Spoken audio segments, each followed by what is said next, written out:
बिस्मिल्लाहिर्रहमानिर्रहीम। अस्सलाम वालेकुम व्यूअर्स, मैं इम्तियाज़ सियाल, आप देख रहे हैं सियाल स्टेट का YouTube information channel related to real estate. उम्मीद करता हूँ सब दोस्त खैरियत रहेंगे। अल्लाह ताला आपको अपनी हिफ्ज़ ज़ुबान में रखे। स्पेशल सलाम मेरा ओवरसीज़ पाकिस्तानी को। आज हम बात करेंगे 9 प्रिज्म के ऊपर। वीडियोस 2-4 दिन नहीं आई, असल में मसरूफियात होती, रिकॉर्डिंग भी। दूसरा बजट आ रहा था तो मैं चाहता था कि बजट आ जाए, उसके ऊपर बात करें। मार्केट के अंदर जो सिचुएशन चल रही है उसके ऊपर भी बात करें। चलो आज 9 प्रिज्म और 10 को मिक्स कर लेते हैं, कंपैरिजन दे देते हैं और करंट सिचुएशन क्या चल रही रेट के ऊपर भी बताते हैं। काफ़ी दोस्त हैं जो 9 प्रिज्म में इस वक्त परचेज़ करने के लिए तैयारी कर रहे हैं, बट वो वेट कर रहे हैं बजट का कि बजट में क्या सूरत हाल होती। देखिए, बजट जो सुनने में आ रहा है वो बड़ा पॉजिटिव है, लेकिन अगर वो नहीं होता, आज मैं उसके ऊपर बात करूँगा कि अगर जो गवर्नमेंट की तजावीज़ आ रही हैं अभी तक पेश होगा तो पता चलेगा कि क्या मामला आते हैं, क्या रेशो देते हैं। जैसे सुनने में आ रहा है कि परचेज़र के ऊपर जो है उसको 236 के को 0.25 करना चाह रहे हैं, सेलर 236 सी जो है उसको 1.5 की ब्रैकेट में या 1.1 तक लेके आना चाहते हैं। बहुत अच्छा साइन होगा, जैसे आएगा तो इसमें काफ़ी मार्केट में एक्टिविटी होगी। साथ में नॉन फाइलर के ऊपर थोड़ा हल्का हाथ रखना चाहते हैं। ये काफ़ी मेजर चीज़ें जो IMF से मंजूरी लेना ज़रूरी होगा। आया हम इसके बगैर कैसे मार्केट में गुजारा कर पाएंगे और इन्वेस्टमेंट हो पाएगी। जो इन्वेस्टमेंट चल रही है इनकी, अभी जो गैदरिंग मार्केट में चल रही है, ये बहाल रहेगी या नहीं रहेगी। लाहौर के अंदर जो 3 फेज़ हैं बेसिकली जो अभी एक्टिव हैं। फेज़ 7 है, 9 प्रिज्म है, 10 है। 7 के अंदर एंड यूज़र है और बिल्डर है। अदरवाइज़ वहाँ पे घरों की एक्टिविटी है कि घर सेल परचेज हो रहे हैं। अगर हम 9 प्रिज्म में देखते हैं तो 9 प्रिज्म में नॉन पोजेशन प्लाट भी अवेलेबल है, ऑफ ग्राउंड प्लाट भी सस्ता मिल जाता है, ऑन ग्राउंड भी मिल जाता है। पोजेशन प्लाट और नॉन पोजेशन सारी कैटेगरी उसमें आती है, रेजिडेंशियल और कमर्शियल दोनों आते हैं। इसके अलावा हम अगर देखते हैं फेज़ 10 को, तो फेज़ 10 इस वक्त जो है वो बिल्कुल ही ओपन फेज़ है, जिसमें 5 मरला, 8 मरला, 10 मरला, 1 कनाल और 2 कनाल की कटेंगे, साथ में 4 मरला, 8 मरला कमर्शियल की है। उसके अंदर अभी एक और ख़बर थी कि नायब ने भी, और साथ में मेरे ख्याल में जो गवर्नमेंट चाह रही है कि फ़ाइल का सिस्टम मुकम्मल तौर पे ख़त्म हो जाए। मीन्स के फ़ाइल, वो चाहते हैं कि फ़ाइल सिस्टम ही ना हो।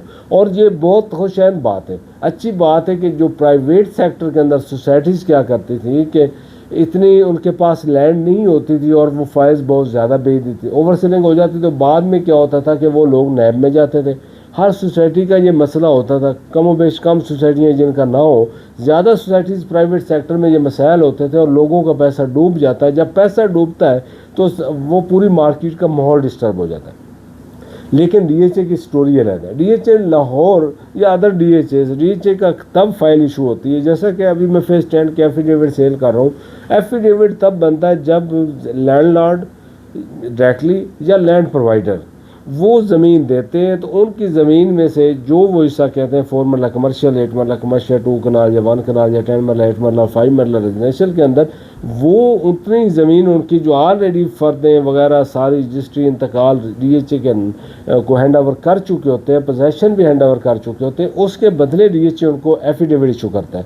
पहले एफिडेविट होता था, स्टाम्प के ऊपर वो स्टैंप होती थी DHA की, फिर उसको सबमिट करवाना होता था, इंटीमेशन बनता था, इंटीमेशन को फिर सबमिट करवाना होता तो एलोकेशन बनता था। एलोकेशन के बाद दोबारा इंटीमेशन प्लॉट नंबर लगता था और फिर प्रॉपर आपको अलाटमेंट लेटर मिलता था। लेकिन ये सारा सिस्टम वन विंडो करके DHA ने क्लोज करके इसको बड़ा सिंपल और आसान कर दिया परचेज़र के लिए, जो पहले ब्रीफ भी नहीं होता था डीलर के, पता नहीं डीलर क्या करेगा, लैंड प्रोवाइडर क्या करेगा, किस तरह होगा। अभी बड़ा DHA का सिंपल फार्मूला ये है कि वो लैंड के बदले डायरेक्टली उस बंदे के नाम पे इंटीमेशन इशू कर देते हैं। इंटीमेशन के ऊपर 13 डेज़ का, वर्किंग डेज़ का लिखा होता है कि 30 दिन के बाद आपका डायरेक्टली एलोकेशन आपको मिल जाएगी। ना झंझट होगी, ना डीलर की मोहताजी होगी, ना लैंड प्रोवाइडर की, ना लैंड ओनर की। तो सिंपल एक जो है ना आसान और साफ शफाफ सिस्टम दे दिया। अब ये कंपेयर टू अदर सोसाइटीज़, तो अदर सोसाइटी में तो वो डायरेक्टली आपकी फॉर्म बुक कर लिया, ये कर लिया। वो शुरू में तो बड़ा लगता है कि ये तो बड़ा इजी है, ज़बरदस्त है, लेकिन जब वो फाइल डिलीवर नहीं होती तो मसाइल क्रिएट होते हैं। लेकिन DHA का माशाल्लाह ये मामला ही नहीं है, वो तो डायरेक्टली लैंड होती है तो आपको वो इशू करते हैं इंटीमेशन, अदरवाइज़ वो काम ही नहीं होता। लेकिन अगर ये भी ख़त्म हो जाए, और मेरे सुनने में जो आ रहा है DHA लाहौर के अंदर फेज़ 10 को अगले 3 से 4 महीने के अंदर उम्मीद है कि वो बेल्टिंग में ले जाएं और टोटल प्लाट हो जाए। मीन्स के प्लाट होंगे तो ट्रेड वहाँ पे बहुत ज़्यादा होगी और वो रेट भी बड़े मुनासिब होंगे। अभी 5 मरला तकरीबन 30 प्लस है, 8 मरला 40 प्लस है, 10 मरला तकरीबन 60 प्लस है, या फिर की बात कर रहा हूँ। कराल जो है वो ऑलमोस्ट 100 प्लस है और 4 मरला 170 की ब्रैकेट में, या 8 मरला 4 प्लस है, 2 कनाल की भी तकरीबन 2.5 करोड़ की ब्रैकेट में। तो ये जब प्लॉट में कन्वर्ट हो जाएंगे तो कितना बेहतरीन रेट होगा इन रेट्स के साथ ही। और जो डेवलपमेंट चार्जेस है अगर वो लगते ही हैं, लगने ज़ाहिर है, तो वो 3 साल के अंदर आपको पे करना होंगे। तो वो एक ना आपकी प्रॉपर्टी बन जाती है बड़ी ज़बरदस्त। तो आपका ट्रेड जो है सेक्टर वो ओपन हो जाएगा फेज़ 10 के अंदर। अगर हम 9 प्रिज्म के साथ उसको फिर कंपेयर करेंगे तो रेट में काफ़ी फ़र्क हो जाएगा। और अभी जैसे कि 7 और 9 प्रिज्म में फ़र्क, उतना फ़र्क नहीं है खैर जितना 10 और 9 प्रिज्म में होगा, लेकिन फ़र्क तो है थोड़ा सा। तो इन्वेस्टमेंट के लिए क्या, आपके लिए मिच्योर जो एंड यूज़र है वो इस वक्त फेज़ 7 में, जो घरों के बीच में घर चाह रहा है वो फेज़ 7 में जा सकता है। जो चाह रहा है कि मैं 2 साल बाद घर बनाऊँ, साल 1.5 साल बाद घर बनाऊँ, तो उसको 9 प्रिज्म में आना चाहिए, वो 9 प्रिज्म में प्लाट ले सकता है। जो चाहता है कि उससे भी कम बजट में नॉन पोजेशन ले लूँ या मैं थोड़ा हल्की लोकेशन का ले लूँ, 1.5 करोड़ से 2.25 करोड़ का ले लूँ, वो भी कनाल का प्लाट परचेज़ कर सकता है 9 प्रिज्म में। तो हमारे पास ये लाहौर के अंदर जो है स्पेस बहुत अच्छी है, यानी कि इन्वेस्टर, हर तरह का investor, trader, end user, builder, सारे लोग समा सकते हैं 2 फेजेज़ के अंदर। और तीसरे फेज़ के अंदर ओनली ट्रेडर जो है वो उसमें ट्रेड कर सकता है और बेहतरीन रिदम बनेगा मार्केट में। तो उस वजह से थोड़ा सा इस वीक में जो है, पिछला वीक जो गुजरा उसमें मार्केट बिल्कुल पीक पे थी, बहुत ज़्यादा पीक पे थी। फेज़ 10 स्पेशल बहुत ऊपर चला गया था और मैंने पहले भी कहा था कि भेड़ चाल नहीं करनी, रिलैक्स होना है, देखना है, वॉच करना है, वेट करना है, फिर आपने परचेज़ करना। बड़ा ज़बरदस्त किया, बड़ा अच्छा रिस्पॉन्स था कि स्मूथ ट्रांजैक्शन हुई हैं। उसका फ़ायदा क्या हुआ कि जो ब्लैक मेल करना चाहते थे लोग कि आपका मसनूई तौर पे फेज़ 10 का रेट बहुत हाई पे लेके जाना चाहते थे, वो उनका रिदम टूट गया। अब जो ट्रांजैक्शन होगी वो स्मूथ होगी। बहुत मिस कमिटमेंट की ये लोगों ने स्पेशल पार्टीज़ के साथ, हमारे साथ, सबके साथ कि लैंड प्रोवाइडर बहुत इस मान पे चले गए, अपनी मन मर्जी की पेमेंट्स वसूल की, अपनी मन मर्जी के रेट वसूल किए। तो वो मुझे तो अच्छा लगा कि रेट रिदम में आए, आराम आराम से ऊपर जाए। मैंने पहले भी कहा था। अब आते हैं कि हमें इस वक्त इन्वेस्टमेंट करनी कहाँ पर चाहिए। बजट के बाद तो मैं वीडियो दूंगा बजट को कंप्लीट सुनकर कि बजट में क्या रिलीफ आता है। जो रिलीफ आएगा उसको इंशाल्लाह हम आपके सामने एक्सप्लेन करेंगे डिटेल के अंदर। पहले मैंने कुछ बता दिया कि इस तरह का अगर होता है तो बड़ा ज़बरदस्त हो जाएगा। और अभी हम बात करते हैं कि 9 प्रिज्म के अंदर हम मेरे ख्याल में मैं जो ज़्यादा रिकमेंड करता हूँ कि उसमें काफ़ी लोग आ जाते हैं। और एक बात भूल रहा हूँ कि काफ़ी दोस्तों का सवाल होता है कि 9 प्रिज्म के अंदर आप कमर्शियल के ऊपर वीडियोस दें, तो कमर्शियल के ऊपर में वीडियो आएगी। साथ में एफिडेविट जो चल रहे हैं एलोकेशन फेज़ 9 प्रिज्म के 4 मरला का स्पेशल कमर्शियल का जो चल रहा है, वो लगती कि कुछ लोगों का तो जोन 4 में आ गया, कुछ सेक्टर में दिया। सेक्टर वालों को साथ नाइंसाफ़ी हुई कि उनको उतना अच्छा प्रॉफिट नहीं मिला, और जो जोन के अंदर है उनको तो चलो मिल गया कुछ, या बाकी जोन के अंदर नहीं मिलेगा, कोई प्लाट कहीं जगह होगी तो लग जाएगा।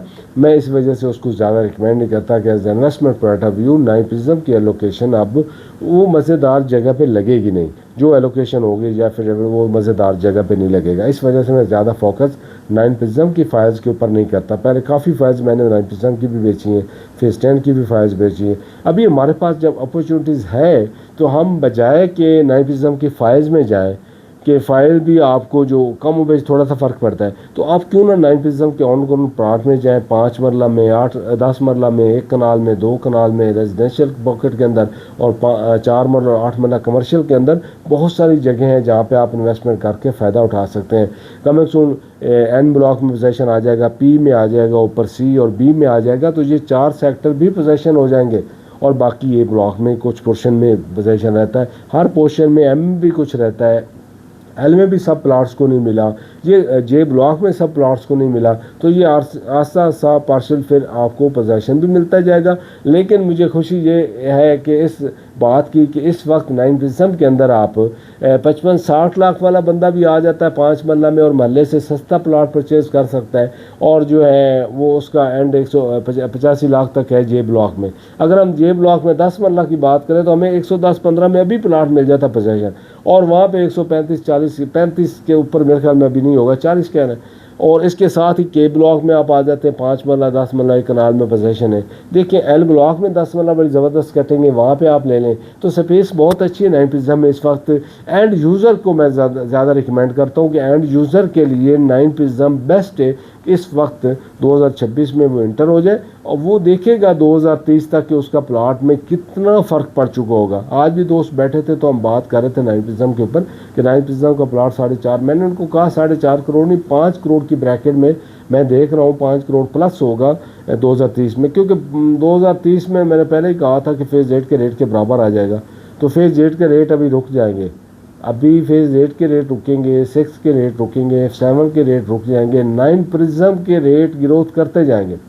और यही चीज़ आपने नोट करनी है कि फेज़ 6, 8, 7 ये रेट सारे बराबर हो जाने, इसी तरह रेट बराबर हो जाने 9 प्रिज्म के भी, लेकिन 7 के रेट 8 के बराबर नहीं आएंगे, रुकेंगे मीन्स के एक जगह पे आके 5 करोड़, 5.25, 5.5 करोड़ पे उनका ब्रेक हो जाएगी। उसके बाद 9 प्रिज्म ने जाना है 5, 5.5, 6 करोड़। जब 9 प्रिज्म 7 को बराबर आ जाएगा और फिर प्लस आएगा तो फिर आपने देखना है कि 9 प्रिज्म में प्रॉफिट आपका कुल मिला के जोड़ा कितना। मेरा तो टारगेट यही होता है कि आपको बताऊँ कि वहाँ पर प्रॉफिट है कितना।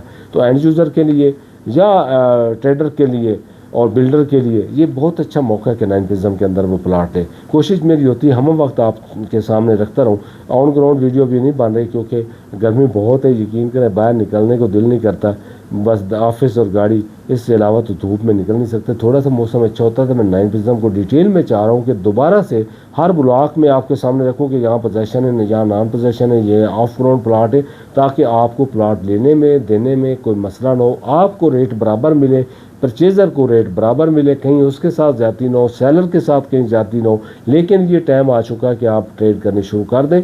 सेल करना चाहते हैं तो आप अपना प्लाट मार्केट में सेल कर सकते हैं, परचेज़ करना चाहते हैं तो परचेज़ करें। 03228888 कोशिश मैंने की कि 9 प्रिज्म को और 9 प्रिज्म को और फेज़ 10 को आपके सामने रखूँ, मार्केट की सूरत हाल बताऊँ कि क्या चल रही है।